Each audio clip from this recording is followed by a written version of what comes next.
मुखेन अब छोड्नु नलागो हैन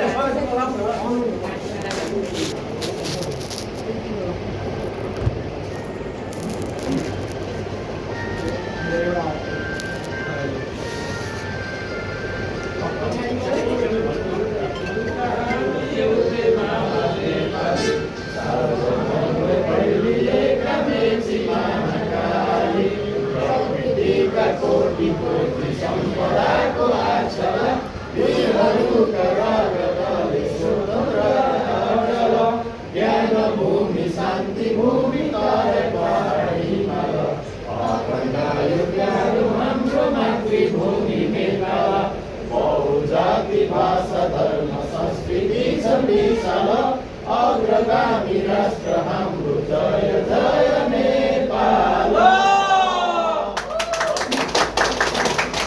धन्यवाद। अब हामी कार्यक्रम यस अगाडि बढ्दैछौँ। राष्ट्रिय गीतको कार्यक्रम सम्पन्न भइसकेको छ। अब हामी यहाँ उपस्थित सबैलाई स्वागत मञ्चमै राखिदिनुको लागि र आफ्ना केही कुराहरू पनि छन् भने विचारहरू पनि त्यसैमा मिसाएर राखिदिनको लागि संस्थाका उपाध्यक्ष हरिप्रसाद वास्तवजीलाई आउनुहुन्छ।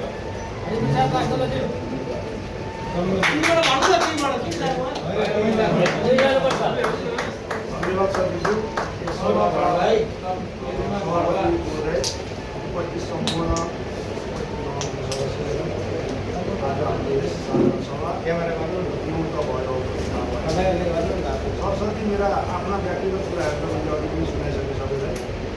यस साधारण सभालाई आज सक्रिय रूपमा सफलतामा सम्पूर्ण सदस्यहरू उपस्थित रहनुभएका सम्पूर्ण सदस्यहरूलाई सबैलाई स्वागत छ।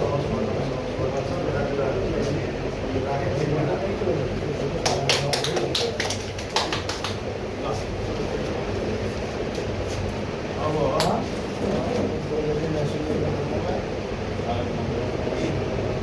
अब यहाँ हामीले सबभन्दा हाम्रो जुन संस्थाको मुख्य मेरुदण्ड भनेको हाम्रो दलले चटपटाउने सबै कुराको जुन मुख्य भाग भनेको आर्थिक बाटो हो। आर्थिक बाटोको बारेमा केही हामीले अघि पनि छलफल गरेका छौँ। त्यसमा केही हामीले पहिले संस्थाको पहिले पुरानो रकम ब्याङ्क ब्यालेन्स गरेका थियौँ। त्यो ब्याङ्क ब्यालेन्सबाट चाहिँ नि निकालेर हामीले अध्यक्षको जिम्मा लगाएका थियौँ र अध्यक्षज्यूले ब्याङ्कमै राखेर क्रमशः सञ्चालन गरिराख्नुभयो भने त्यसपछि हामीले केही समय अगाडि मात्रै पुनः सदस्यता नवीकरण सदस्यता थप गर्ने खालको कार्यक्रम गर्दा त्यसको सम्पूर्ण जिम्मा गोविन्द कार्की हाम्रो कमिटीकै सदस्यलाई उहाँले के उठाएको रकम त त्यस पनि गरिसक्नुहुन्छ। त्यसलाई चाहिँ फेरि प्रस्तुत गर्नु पर्ला। औपचारिक रूपमा गोविन्दजीले एकपल्ट आर्थिक प्रतिनिधित्व गर्नु।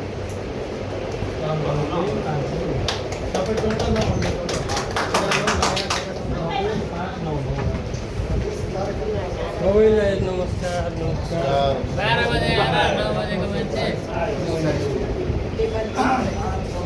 नमस्ते नमस्ते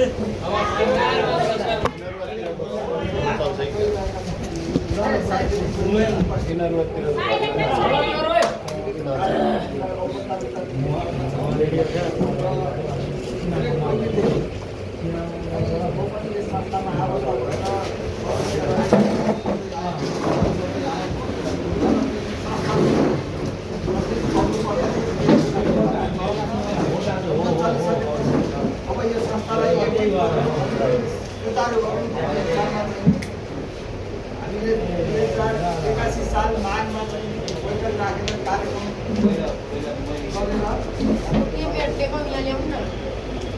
15 साल माघ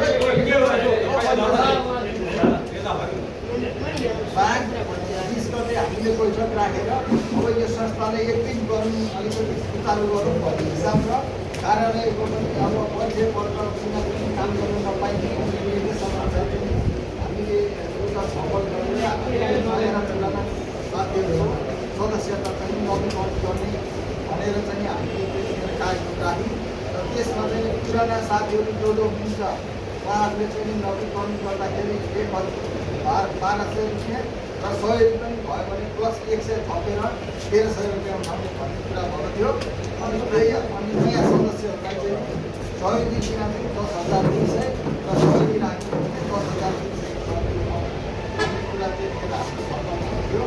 र त्यही अनुसार त्यो पैसा उठाउने आर्थिक कारोबारको चिन्ता चाहिँ मलाई साथीहरूले दिनु भएको हुनाले यो अवस्थामा मैले चाहिँ तपाईँको सबै साथीहरूबाट जति आबद्ध हुनुहुन्छ जति आउनुभएको छ उहाँहरूबाट मैले चाहिँ आर्थिक सम्मान गरेर त्यो पैसा जम्मा टोटलमा चाहिँ पुराना साथीहरू जम्मा हामी 89 जनामा 70जना साथीहरू पनि यहाँ आबद्ध हुनुपर्छ। उहाँहरूले 11,200 र 1,200 र 1,300 दिनुभयो। त्यसले गर्दाखेरि 98,000 रुपियाँ उहाँहरूसँग उठेको थियो र अरू नयाँ थप सदस्यहरूबाट 10,200 कसैले सहयोगी राशिले 10,200 गरेर जम्मा चाहिँ 16जना साथीहरू नयाँ थपिनु भएको थियो। उहाँहरूबाट 1,64,600 रुपियाँ उठेको छ र त्यसमध्येमा खर्च जम्मा 8,200 रुपियाँ छ। अरू बाँकी रहेको 2,53,380 रुपियाँ ग्लोबल आइएमएफ ब्याङ्कमा मैले जम्मा गरेको र अब त्योभन्दा अगाडिको पनि पैसा गरेर जम्मा हामीले चाहिँ ग्लोबल आइएमएफ ब्याङ्कमा अगाडिको पुरानो पैसा पनि उठाएर चाहिँ जम्मा गरेका थियौँ। अब हामीसँग 79,000 को दराज हामीले कपडा किन्यौँ। त्यसपछि अब हामीसँग जम्मा कुल पुँजी अहिलेसम्मको पुरानो नयाँ सबै गरेर 4,16,000 रुपियाँ हामीसँग अहिले आजको अवस्थामा खर्च पाए 4,16,000 रुपियाँ अहिलेसम्मको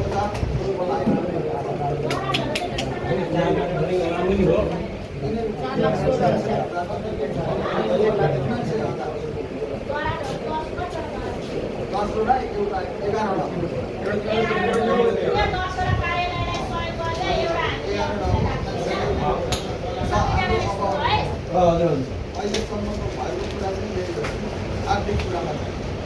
हाम्रो 4,16,000 रुपियाँ 4,16,000 अहिलेसम्म उठेको पैसामा नयाँ र पुरानो गरेर 4,16,000 रुपियाँ नगद छ होइन। अनि बाँकी 10 वटा दराज किनेर एउटा कार्यालयलाई सहयोग गरियो। एउटा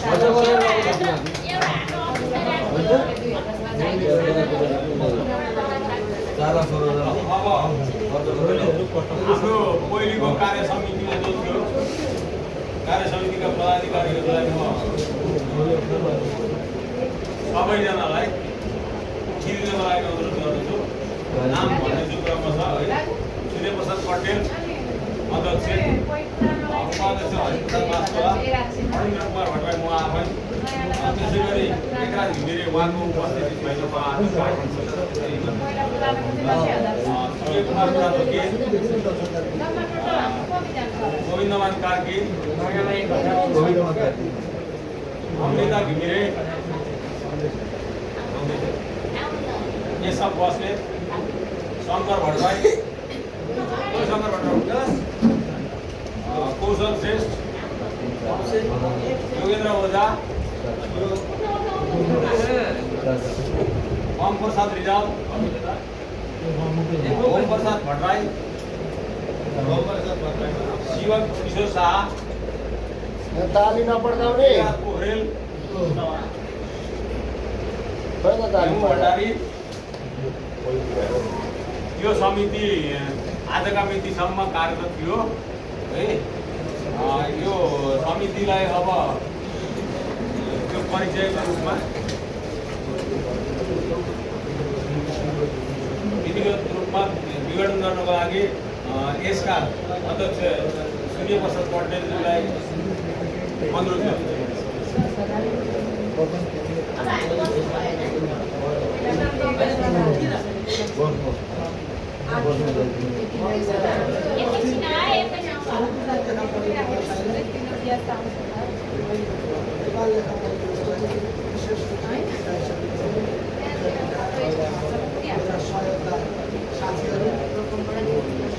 उपस्थित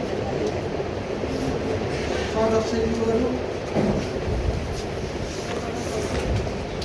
हामीले साधारण सभा गरिरहेका 5औं साधारण सभा स्थापना कालदेखि कार्यरतै छु, सदस्य लगायत। मैले साथीहरूका आजसम्मका सहयोगहरू जति प्राप्त गर्न सकेँ, सुझावहरू जति प्राप्त गर्न सकेँ, मैले यहाँहरूलाई जति सहयोग गर्न सकेँ, कतिपय कुरामा सहयोग भयो होला नि एकछिनै, कतिपय कुरा असहयोग भयो होला नि, असहयोग भयो होला नि, असहयोग भएका कुरामा यहाँहरूप्रति म क्षमा चाहन्छु। यहाँले सहयोग गरेका कुरामा म हृदयदेखि आभार व्यक्त गर्दै धन्यवाद दिन चाहन्छु। आज यो साधारण सभा भइरहँदा हामी 100मा 100 नै उपस्थित हुनुपर्ने परिस्थितिमा केही साथीहरू बाहिर जानुभएको छ, केही साथीहरूको काम लिइरहेको छ, केही साथीहरू बाहिर जानुभएको छ, केही साथीहरू होला भन्नेहरूका कारणले नआउनु भएको हुनसक्छ। त्यस्ता साथीहरूलाई आगामी दिनमा अब आउने कार्य समितिले समेटेर सबैलाई हामी लेखापढी व्यवसायी के हो र हामीले मर्यादित कसरी हुनुपर्छ, हामीले आफ्नो पेसालाई बचाएर कसरी राख्नुपर्छ भन्ने पनि अलिकति ध्यान आकर्षण गराएर कम्तीमा महिनामा एकपटक त्यस्ता खालका गतिविधिका साथीहरूलाई बोलाएर क्लास दिने अनि उनीहरूका सुझाव लिने र आफूले पनि सल्लाह दिने परिपाटी पनि बसाउँ भन्ने आग्रह र अनुरोध पनि गर्न चाहन्छु। र विगतदेखिको आजसम्मका अनुभवले मैले विगतमा मसँग रहेको मौजात पैसा मैले 5,000 बाँकी थियो, हिजोको 5,000 पनि मैले चुक्ता गरेको छु, किनकि आजको साधारण सभा थियो।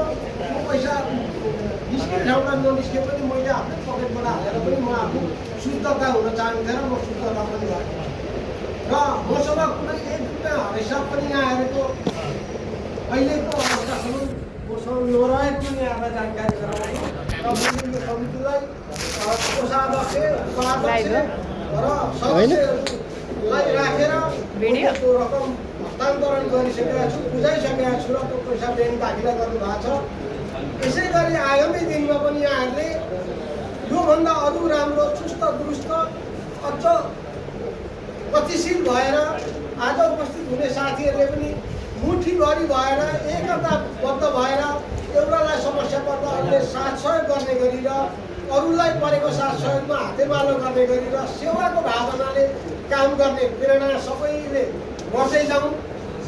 म यो कार्यमा म आज यो समितिमा रहे पनि नरहे पनि अब यो समिति हालसम्म जे जसरी आयो मैले मेरो बलबत्ताले जति मेरो दिमागले भ्यायो मैले त्यतिसम्म मैले गर्न भ्याएँ। म लगभग 6 महिना 8 महिनादेखि म आफ्नै घराइसी व्यवहारिक कारणले र मेरो घरको परिवार बिरामीको कारणले म बढी समय काठमाडौँमा इङ्गित हुनु पर्यो। अहिले पनि नेपालमा ट्रिटमेन्ट नभएर मेरो मिसेसलाई यही समितिको सदस्य हो हैदराबाद पुर्याएको छु। अब म यस्तै आफ्नो उसले गर्दा पनि मैले टाइम दिन पनि नसकेको र मैले हरेक समयमा उपाध्यक्ष हरिप्रसाद नस्थललाई कार्यभार दिँदै पनि गएको, मैले लिखित रूपमा कार्यभार दिएको छु। सहसचिव सदस्यहरूलाई कोषाध्यक्षलाई जानकारी गराएको छु र भइपरि आउने कुरामा तपाईँहरूले समस्याको सावधान गर्नु होला भन्दै त्यसै गरी गएको छु र भोलि हुने समस्यामा पनि भइपरि आउने कुरालाई त्यसै गरी यो परिपाटीलाई नबिर्सिकन भोलिका दिनमा त्यसै गरी जाने परिपाटी रहोस् र एकता हुँदै जाउँ। असन्तुष्टि भएका साथीहरूलाई पनि ल्याएर सम्झाएर सन्तुष्ट बनाएर पठाउँ भन्ने यहाँहरूसँग आग्रह र अनुरोध गर्दै मैले धेरै लामो समय लिनुभन्दा पनि यो आजसम्म गरेका मेरो नेतृत्वमा कार्य समितिले गरेका कमिटीलाई आत्मआलोचित हुँदै अब आउने समयमा गतिशील होस् भन्ने शुभकामना पनि दिँदै अग्रिम बधाई पनि दिँदै यो अहिले रहिरहेको कमिटी विघटन भएको घोषणा गर्न चाहन्छु। विधिवत रूपले यो कमिटी विघटन भइसक्यो, विघटन भएको घोषणा गर्न चाहन्छु र अब बन्ने कमिटीको नाउँ प्रस्तावना आओस् र अब यो बन्ने कमिटी बनाउँदा पहिला एउटा समिति बनाउनुपर्छ, निर्वाचन समिति। त्यो निर्वाचन समितिले लिपिबद्ध गरोस्। निर्वाचन समिति 3 जनाको निर्वाचन समिति बनाउनलाई यहाँ नाउँ दिन म अनुरोध गर्छु र त्यो नाउँ वाचन गरेर ल्याउन चाहन्छु। निर्वाचन समिति बनाउनु पर्यो पहिला, उहाँले निर्वाचित गराउनुहुन्छ र अनि मात्रै विधिवत हुन्छ।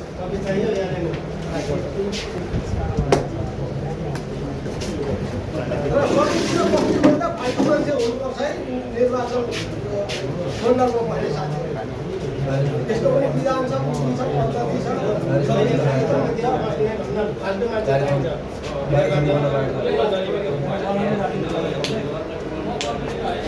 त्यही त कमिटीदेखि बाहिरको मान्छे चाहिँ चाहिन्छ है। 3 जनाको निर्वाचन कमिटी बनाउनु पर्यो नि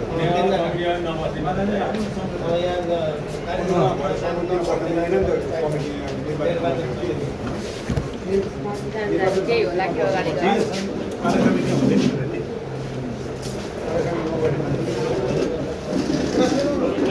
कार्य समितिभन्दा बाहिरको राख्नु पर्यो, मलाई राख्नु एकजना होला भाइ। अहिलेको समितिमा भएका मान्छे भएकै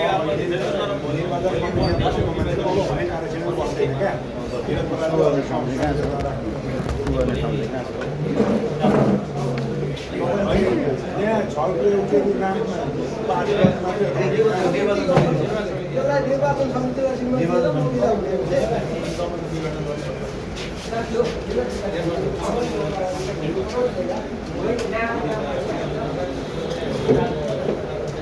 निर्वाचन समिति निवर्तमान सचिवले घोषणा गर्नुहुनेछ। मैले सबै साथीहरूलाई यो कमिटी विधिवत रूपले हालसम्म रहेको समिति विघटन भएको घोषणा गर्न चाहन्छु।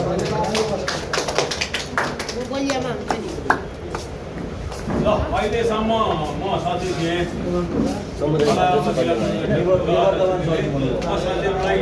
तथापि काम चलाउनको लागि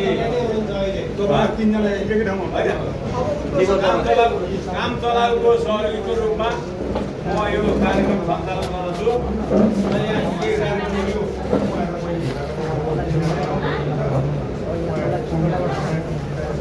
अर्को समिति चुन्नु पर्यो, निर्वाचन गर्नु बोलाउनु पर्यो, गोप्य मतदान हाल्नु पर्यो, उठ्नु पनि पर्यो, उम्मेदवार पनि उठ्नु पर्यो, अनि गोप्य मतदान पनि हाल्नु म त